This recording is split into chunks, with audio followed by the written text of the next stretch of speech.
Hello भारतीय history के बारे लेटेस्ट वीडियो देखने के लिए चैनल को सब्सक्राइब का सिंपल हिस्ट्री यूट्यूब चैनल पर आपका स्वागत है। जटायु संवाद। जटायु संवाद रामायण में एक महत्वपूर्ण प्रसंग है जहां जटायु और रावण के बीच युद्ध और फिर जटायु एवं भगवान श्री राम के बीच संवाद होता है। प्रसंग। जब रावण सीता माता का हरण कर लंका ले जा रहा था तब जटायु, जो एक विशाल गिद्ध और राजा दशरथ के मित्र थे, इसे देखकर रोकने के लिए आगे आए। जटायु ने वीरतापूर्वक रावण से युद्ध किया, लेकिन रावण ने अपने खड्ग तलवार से उनके पंख काट दिए, जिससे वे भूमि पर गिर पड़े। श्री राम और जटायु संवाद। जब भगवान श्री राम और लक्ष्मण माता सीता को खोजते हुए वहां पहुंचे तो उन्होंने घायल जटायु को देखा।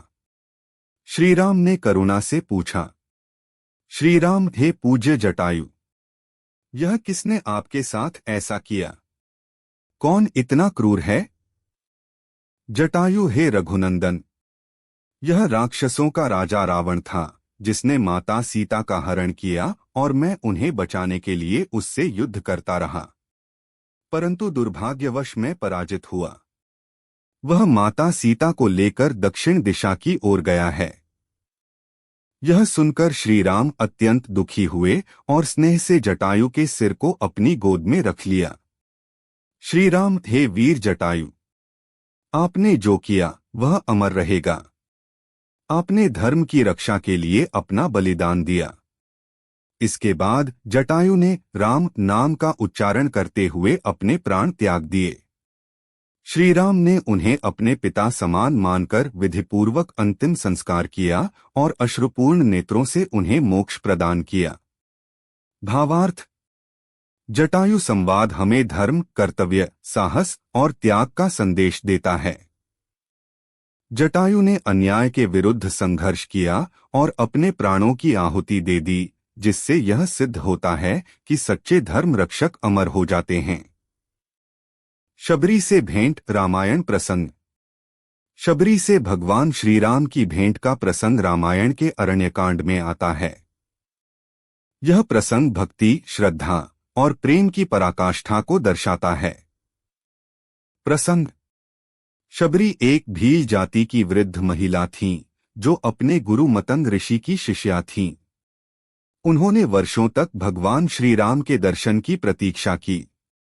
जब उनके गुरु ने उन्हें आशीर्वाद दिया कि श्री राम एक दिन उनसे मिलने आएंगे, तब से वे प्रतिदिन आश्रम की सफाई करतीं, सुगंधित जल से पथ को शुद्ध करतीं और मीठे फल एकत्र करतीं। जब श्री राम और लक्ष्मण माता सीता की खोज में दंडकारण्य पहुंचे, तब वे शबरी के आश्रम में आए। शबरी और श्री राम का संवाद। शबरी प्रेम और विनम्रता से, प्रभु, मेरे जीवन का सबसे शुभ दिन आ गया। मैंने वर्षों तक आपके दर्शन की प्रतीक्षा की है। कृपा करके मेरे इस छोटे से आश्रम को पवित्र कीजिए। श्री राम करुणा और प्रेम से, हे माताजी, आपकी भक्ति से यह स्थान पहले ही पवित्र हो चुका है।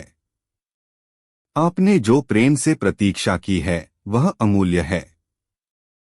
शबरी अत्यंत प्रसन्न हुई और प्रेमपूर्वक श्री राम को मीठे जंगली बेर अर्पित करने लगी। प्रत्येक बेर को पहले स्वयं चखती कि कहीं वह खट्टा तो नहीं, और फिर मीठा जानकर श्री राम को देती। लक्ष्मण आश्चर्य से, भैया, यह कैसा आचरण है? माता पहले स्वयं बेर चखकर आपको खिला रही हैं। श्री राम मुस्कुराते हुए, लक्ष्मण, यह केवल बेर नहीं, प्रेम और भक्ति का प्रसाद है। इसमें श्रद्धा का अमृत है। श्री राम प्रेमपूर्वक शबरी के दिए हुए बेर खाते रहे। शबरी को मोक्ष प्राप्ति। इसके बाद श्री राम ने शबरी को ज्ञान और भक्ति का उपदेश दिया। श्री राम के दर्शन पाकर और उनकी कृपा से शबरी ने अपने शरीर का त्याग कर मोक्ष प्राप्त किया। भावार्थ। शबरी की भक्ति और निःस्वार्थ प्रेम इस प्रसंग की आत्मा है।